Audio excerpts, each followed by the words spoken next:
is on. Prince Harry and Meghan Markle, charity disaster, reputational disaster, professional disaster, financial disaster. It's all coming together. At war over money. They need $10 million now. Charles has made it very clear that he wants Harry back. You know, we saw it in Harry's book. Don't make my life a misery, but don't make my final years a misery, boys.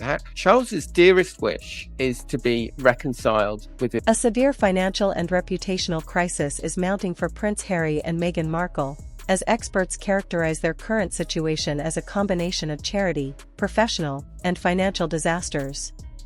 Reports indicate the couple is facing a critical deficit, reportedly needing upwards of $10 million to sustain their current operation. This financial strain coincides with a deep internal division over their geographical and professional future, even as King Charles III has made his desire for a reconciliation with his youngest son explicitly clear. Was thinking she could profit from the title without any consequence, without paying the dues. And of course, in the end, I have no doubt there'll come a day when they both lose their titles and their children too, because they will just be forced to go too far for their own survival. And at that moment, the same will happen to them as what's happened to Prince. Biographical and palace insiders point to massive strategic miscalculations by the Duchess of Sussex, who allegedly believed she could capitalize on her royal titles without navigating the institutional obligations that accompany them. Analysts predict that if the couple is forced to take extreme measures for financial survival, they risk the total forfeiture of their titles, as well as those of their children, a trajectory drawing direct comparisons to the institutional exile of Prince Andrew. According to royal biographer Tom Bower, the prospect of the couple permanently relocating to the United Kingdom remains completely untenable as long as the marriage continues. Interesting, which I was surprised by, and comes up early in the Betrayal book, is when a very, very famous member of the British establishment, really a household name, is asked by the Queen to explain to Meghan before the wedding what life will be like. And that person goes to visit her every 3 or 4 weeks in Kensington Palace, and after the third and fourth visit tells the Queen that Meghan has absolutely no intention of staying in Britain. Financial estimates reveal that maintaining their lifestyle in Montecito, California, costs between $3 million and $6 million annually, with $3 million required solely to meet minimum security requirements. This immense overhead has reportedly transformed their strategy into a desperate, transactional pursuit of capital.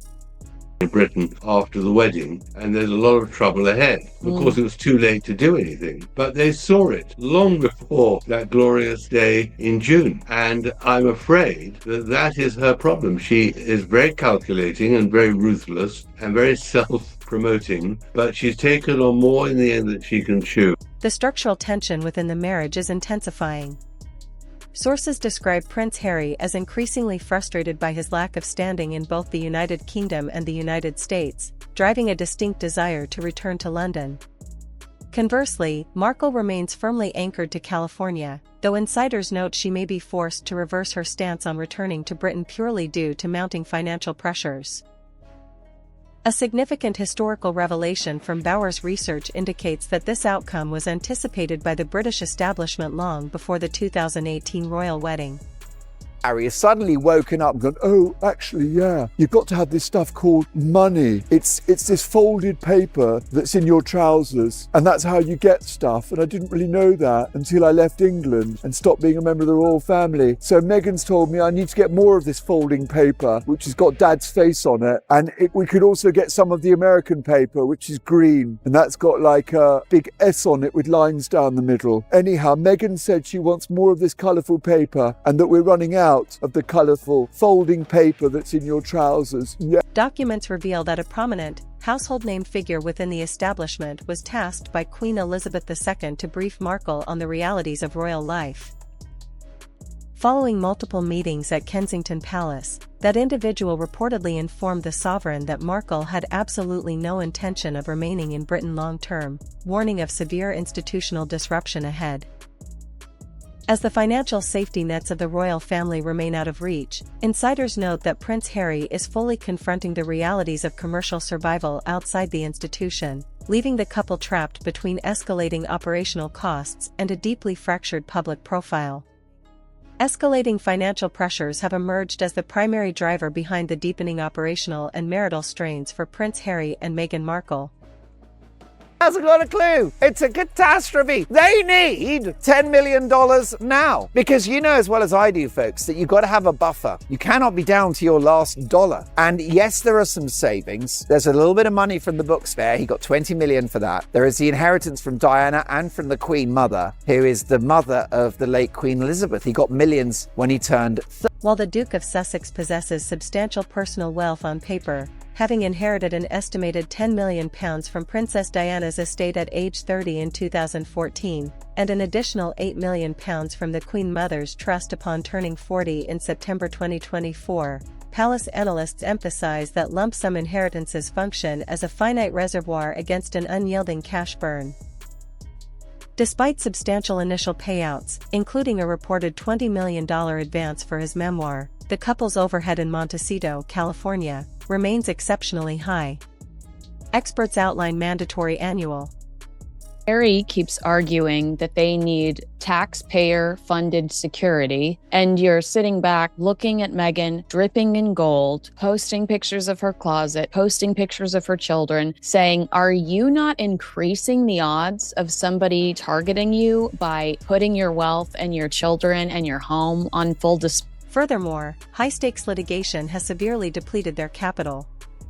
Official court records verify that Harry's legal battles against British publishers have incurred staggering costs, with budgets of roughly £4 million approved per side in the Daily Mail case, and a settlement involving the publisher of The Sun widely reported to exceed £10 million.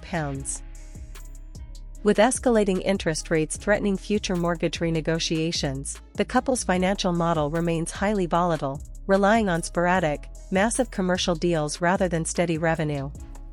The current financial reality stands in stark contrast to the independent, global service model the Sussexes envisioned upon exiting the royal family 6 years ago. What happens if you marry a guy who's not that bright and who has no discernible talent and whose only value are two things: inherited cash, which he didn't earn, and selling the family secrets? Well, both of those sources of income look like a busted flush, and the cost of their lives is extraordinary. You're looking at $3-4 million a year, easy. $3-4 million, potentially $5 million. The mortgage alone on their Montecito mansion is $500,000. And don't forget, interest rates are going up. So if they have to negotiate again, if they have to do with initial multi-million-dollar contracts, such as their Netflix deal, nearing expiration or failing to yield sustainable long-term revenue, the couple is trapped on a high-cost financial treadmill. This economic pressure has directly collided with the structural stability of their marriage, triggering what insiders describe as severe internal disputes over their future geographical strategy.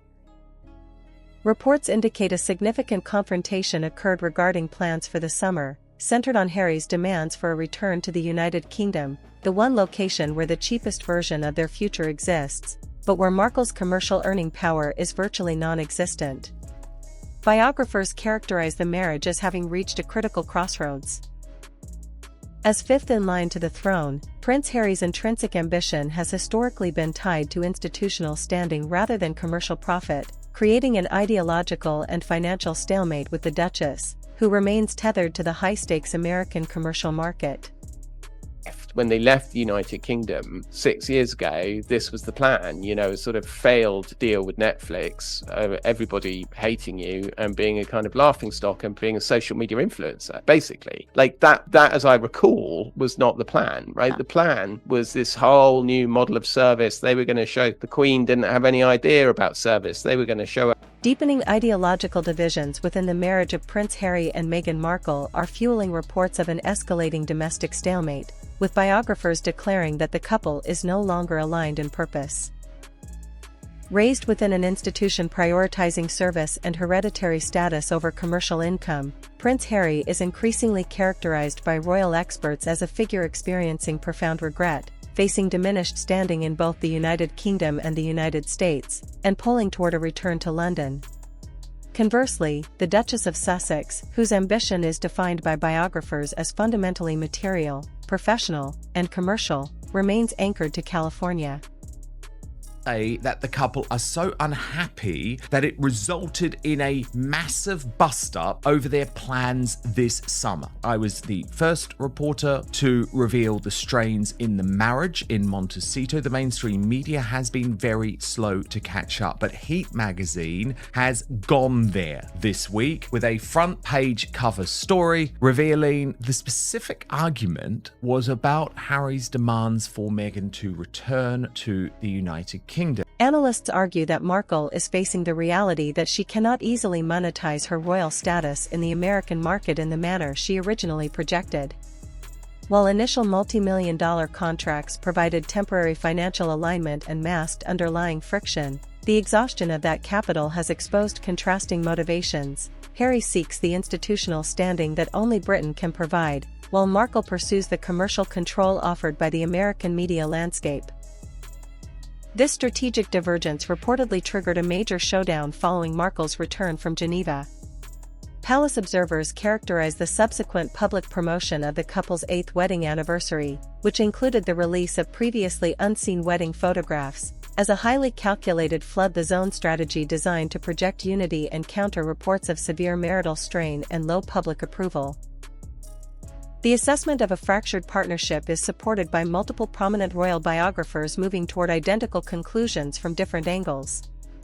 Author Angela Levin reports that while the couple desires a pathway back into the royal fold, they are demanding roles entirely on their own terms, seeking positions they can dictate and control rather than submitting to the Insider has said the marriage is strong. This is what they said. They love each other. This isn't about divorce or separation. It's about Meghan pushing Harry to adapt to a world where they can't rely on royal status or inherited wealth forever. What, is Meghan deluded or what? Because Harry is never going to become commercially successful. Because beyond his royal meal ticket, there's nothing. The foundational division within the marriage of Prince Harry and Meghan Markle is increasingly defined by conflicting institutional expectations and irreconcilable geographic desires.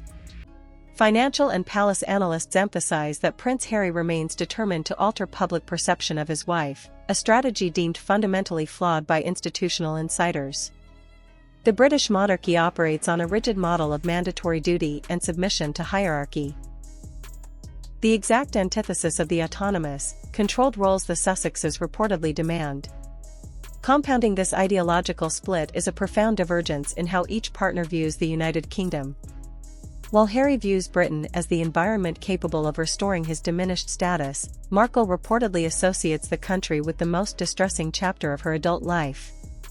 This creates a severe strategic deadlock. One partner is pulled toward London, while the other remains anchored to California. While the couple demonstrated a unified front during their joint tour of Australia in April, royal biographers characterize these appearances as temporary, calculated performances. The core crisis emerges once the public display concludes and the couple is left pursuing entirely different lifestyles. Reports suggest that Markle's reluctance to return to the UK is driven by a desire to avoid facing an institution and individuals she can no longer influence, prompting the ongoing utilization of security threats as a convenient justification for her absence. Concurrently, Prince Harry's reported appeals to King Charles III for an official institutional foothold have been met with a firm refusal. The sovereign, who is currently undergoing medical treatment, finds himself caught in a complex diplomatic impasse between Prince Harry's desire for reconciliation and Prince William's staunch opposition to any royal return. Behind the scenes, reports indicate that the king may be utilizing his new deputy private secretary, Theo Fraser, to explore avenues of union to safeguard his institutional legacy, yet the internal divide remains severe. Long-term palace biographers note that this domestic and institutional collapse was predicted within the royal household years prior to the 2018 wedding. Historical accounts reveal that courtiers heavily questioned the suitability of the match, viewing the relationship not as a fairy tale, but as an impending institutional disruption. As the couple's conflicting ambitions continue to collide with the uncompromising realities of the monarchy, experts conclude that a marriage cannot easily survive when the partners are fundamentally divided by an ocean and irreconcilable definitions of purpose. Official representatives continue to issue formatted denials regarding structural instability within the marriage of Prince Harry and Meghan Markle, reinforcing a public narrative of absolute unity. However, palace analysts emphasize a growing divergence between official public relations statements and observable strategic actions. The couple recently marked their 8th wedding anniversary with a curated video release rather than a joint appearance, a detail that coincides with the Duchess of Sussex executing independent travel while the Duke publicly reiterates his ties to the United Kingdom. This internal standoff extends directly to the royal household.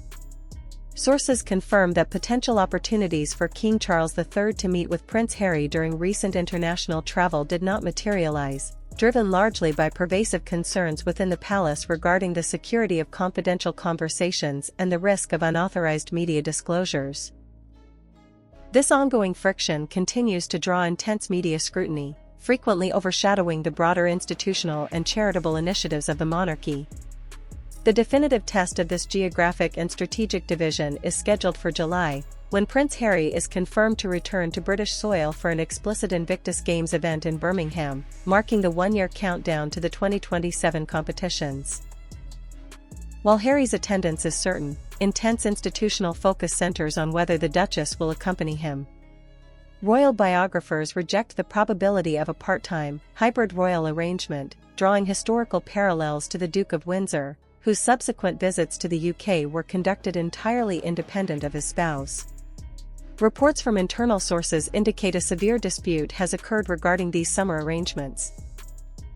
While initial planning factored in a joint deployment to the UK, including a potential visit to Balmoral, the Duchess has reportedly signaled an absolute refusal to participate, citing a desire to insulate herself and her children from impending institutional drama and heightened media scrutiny. Consequently, the current blueprint dictates that Prince Harry will undertake the deployment alone.